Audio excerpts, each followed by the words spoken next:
og dinhi ning atong tulumanon. Inyong masayran ang kamaturan kay sa kamaturan.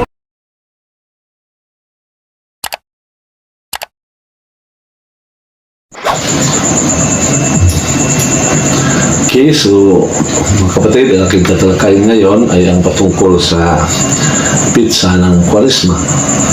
Bakit ang pizza ng Kwaresma ay magpapalit bawat taon? At ang isang tanong naman sa iba na, bakit palaging araw ng Miyerkules ang pagsimula sa Kwaresma?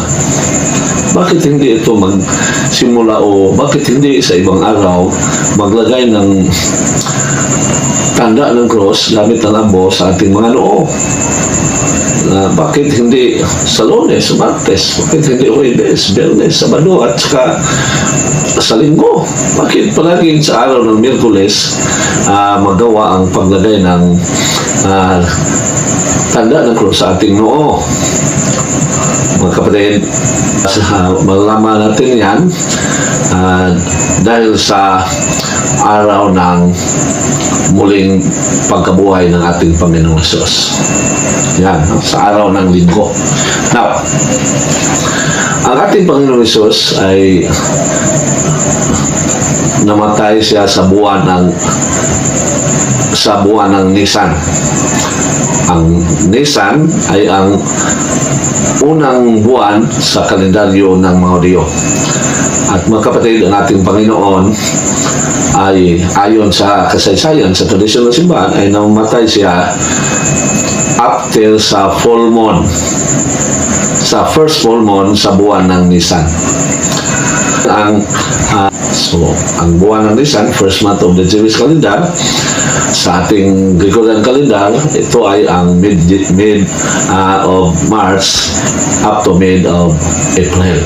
Now, paano naman natin malalaman ang linggo ng muling pagkabuhay?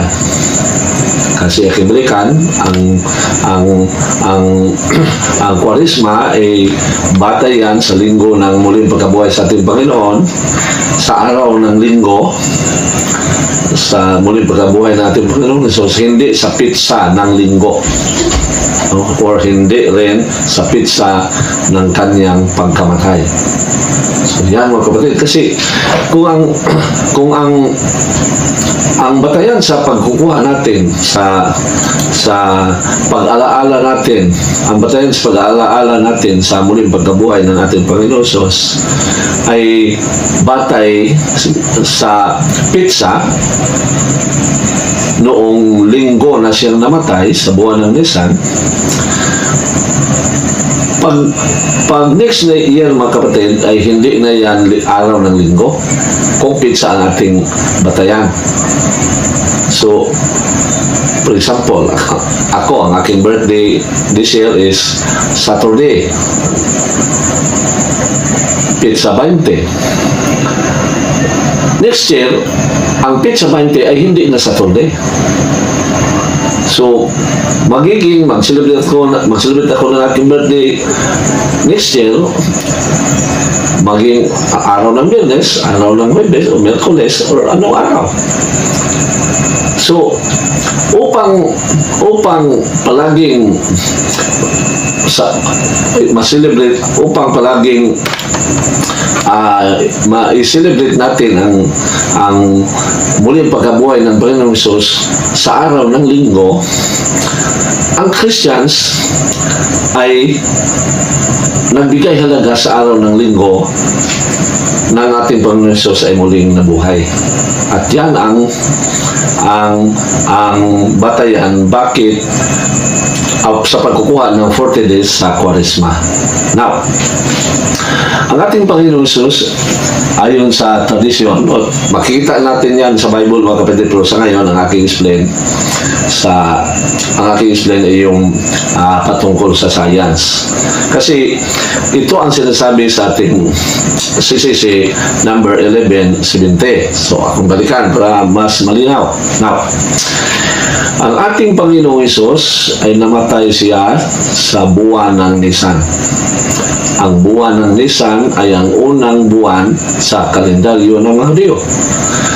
Ang buwan ng Nisan, kung tingnan natin sa Gregorian calendar, ay ang equivalent niyan ay ang mid of March up to mid of April. At ang ating Panginoong Hesus ay namatay siya after sa full moon. After sa first full moon sa buwan ng Nisan. Yan mga kapatid. So, ang tanong ngayon, paano natin malalaman na ang araw, ang linggo na iyan o ang pitsa ng linggo na iyan ay siyang linggo ng muling pagkabuhay? Ayan mga kapatid. Now, upang malaman natin, basahin natin mga kapatid ang CCC number 1170. Ito ang sinabi.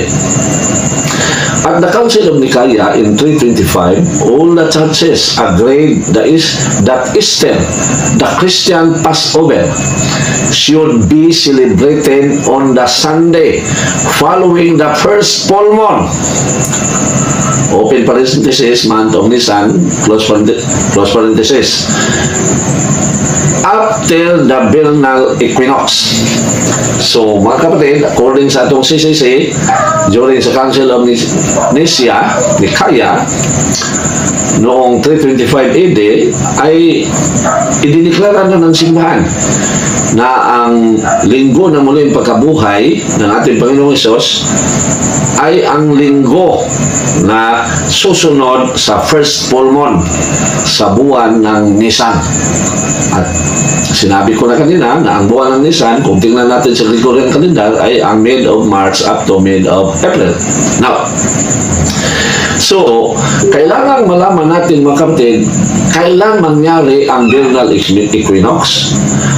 At kung malaman na natin ang pitsa ng vernal equinox, hanapin naman natin ang full moon after sa vernal equinox. At ang linggo, maring yan ang full moon o maring after sa full moon, ay ang linggo ng muling pagkabuhay ng ating Panginoon Hesus. Yan ang i-declare sa simbahan. Now, ang tanong, kailan ba mangyari ang vernal equinox? Mga kapatid, according sa science, ang vernal equinox ay mangyayari sa buwan ng Nisan. At kung tingnan natin sa kalendaryo, sa Gregorian calendar, ang vernal equinox ay mangyayari sa March 19. Kadalasan mangyayari sa mga pitsang ito. March 19, 20, 21, at 22. Yan ang kadalasang pitsa na mangyayari ang vernal equinox. Ang question naman, what is vernal equinox? Mga kapatid, ang vernal equinox ay ang panahon na ang araw ay tumawid sa equator ng equal time ang day and night. Yan mga kapatid. So, ang vernal equinox ay ang panahon na ang araw ay tumawid sa equator. At ang panahon yan ay na-divide ng equal time ang day and night. Now, ang tanong na naman, ano ang equator? Ang equator, mga kapatid, ay ang imaginary line na nag-divide sa tinatawag sa science na Northern Hemisphere at Southern Hemisphere. Ang hemisphere, yan ang tawag sa bahagi, sa bawat bahagi sa daigdig na tinatawag sa science na Northern Hemisphere at Southern Hemisphere. So, yan. Now, so, ang vernal equinox, aking balikan, ang vernal equinox ay ang time na ang araw ay tumawid sa equator. Now, according sa science, mga kapatid, this year, 2024, ang vernal equinox ay mangyayari ngayong darating na March 20. So, next month, March 20. So, kung malaman na natin ang vernal equinox na mangyayari ngayong March 20, tingnan naman natin o hanapin naman natin ang full moon after sa vernal equinox. At ang full moon sa mid of March up to mid of April is March 25. Now, kung malaman na natin ang full moon, hanapin na naman natin ang araw ng linggo kung anong pitsang iyan. At kung tingnan natin sa kalendaryo mga kapatid, ang araw ng linggo after sa full moon na March 25 ay ang March 31. Dahilan, ang araw ng linggo, March 31, ay ang i-declare ng simbahan na linggo ng muling pagkabuhay ng ating Panginoong Hesus, o ang araw o ang linggo na muling pagkabuhay ng ating Panginoong Hesus. Now, pero bago natin bilangin kung bakit palaging araw ng Miyerkules ang pagsimula sa Kwaresma, basahin muna natin mga kapatid sa Bible kung ang Panginoong Hesus ba ay muling nabuhay sa araw ng linggo. Tingnan natin mga kapatid ang Mateo 28:1 diretso sa 5:6. Ito ang sinabi.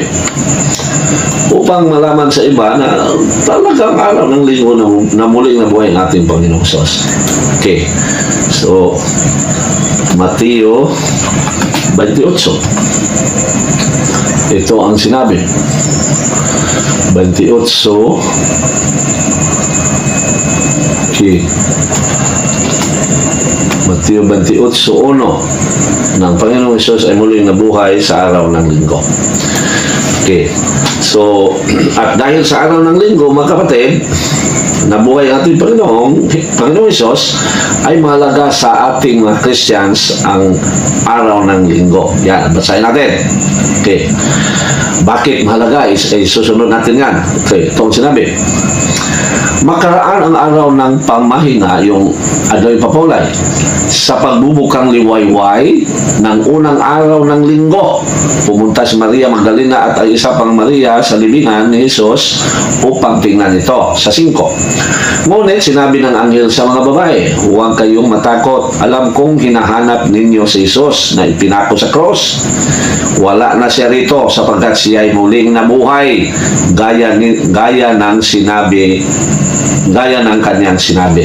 So, muling nabuhay ang Panginoon Hesus sa araw ng linggo. Now, so, dahil ang Panginoon Hesus, mga kapatid, ay muling nabuhay sa araw ng linggo, yan ang binigyang halaga ng mga Kristiyans. Hindi ang pitsa ng araw ng linggo ng muling nabuhay ang Panginoon Hesus, kundi ang araw na linggo ang binigyang halaga ng simbahan upang doon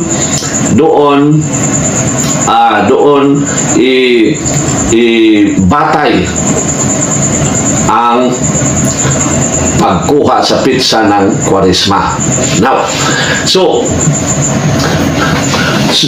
ang araw ng linggo, mga kapatid, ang ginawang batayan ng mga Kristiyan dahil ang Panginoong Hesus ay nabuhay sa araw ng linggo. At dahil sa araw ng linggo, sinabi ng ating mahal na San Pablo, at dahil sa sinabi ng ating mahal na San Pablo na dahil sa muling pagkabuhay ng ating Panginoong Hesus ay naging matibay ang ating pananampalataya. At dahil ito ay nangyari sa araw ng linggo, aking balikan, ito ay binigyang halaga ng mga Christians. Ating basahin mga kapatid ang 1 Corinto 15:14. Ito ang sinabi. 1 Corinto 15:14. Ito. Okay. Kung malaman natin. 1 Korinto, ito. At kung si Kristo'y hindi muling binuhay, walang kabuluhan ang aming pangangaral at walang katuturan ang inyong pananampalataya. Yan mga kapatid, bakit araw ng linggo ang batayan sa pagkukuha o bakit ang araw ng linggo ay binigyang halaga sa mga Christians, hindi ang pizza. Kaya kung pizza, baka mag-celebrate tayo ng Easter, next year, hindi na Sunday, maging Easter Saturday, Easter Friday. So, dahilan aking balikan, ang araw ng linggo ay ang muling pagkabuhay ng ating Panginoon Diyos, o sa araw ng linggo ang ating Panginoon Diyos ay muling nabuhay, ay binigyan ito ng halaga sa mga Christians. Now, so kung malalaman na natin mga kapatid, ating balikan para masyadong malinaw. Kung malalaman na natin ang araw ng muling pagkabuhay ng ating Panginoon Diyos, magbilang tayo ng 40 days. Hindi kasali ang mga araw ng linggo, kasi yan ay Lord's Day. So kung magbilang tayo ng 40 days sa part 1 ng aking pagtalakay sa Kwaresma, ay tinalakay ko na bakit 40 days. So hindi ko na i-explain ngayon. Now, kung makukuha na natin ang pizza ng araw ng linggo, magbilang tayo ng 40 days paurong upang makukuha upang doon natin simulan ang ating Kwaresma. At kung magbilang tayo mga kapatid ng 40 days paurong, walang ibang araw ang ika-40, kundi ang araw ng Miyerkules. Yan mga kapatid, tingnan niyo sa kalendaryo mga kapatid, makikita naman ninyo, no? March 31 ang linggo ng muling pagkabuhay. So magbilang kayo ng 40 days paurong at doon tayo papatak sa araw ng Miyerkules. Walang ibang araw ang maging ika-40 kung magbilang tayo ng 40 days mula sa Easter Sunday. Ngunit hindi naman kasali sa bilang ng mga Sundays, no? So gamit ang Easter Sunday, magbilang tayo ng 40 days, doon natin malaman na ang ika-40 days ay walang iba kundi araw ng Miyerkules. Yan mga kapatid, bakit Ash Wednesday ang palagi nating bakit Wednesday ang araw na maglagay tayo ng tanda ng cross sa ating mga noo. Araw ng Miyerkules, wala ng iba. Hindi Martes, hindi Lunes. So yan mga kapatid, bakit palaging araw ng Miyerkules ang paglagay ng abo o ang pagsimula ng Kwaresma bawat taon. Yan mga kapatid. So I hope na sa aking pagbigay sa aking pagtalakay sa part 2 sa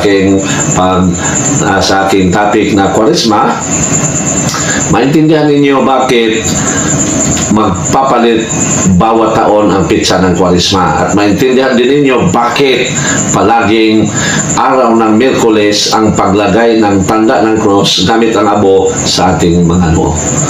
So hanggang ngayon, dito lang po ako mga kapatid. Maraming salamat po. God bless us all. Salamat. ug inyo nang nabati ang mga kamatuoran dinhi ning atong tulumanon kay sabay kamatuoran. Ako lang hinaot nga daghang kamog lakatunan. Daghang salamat.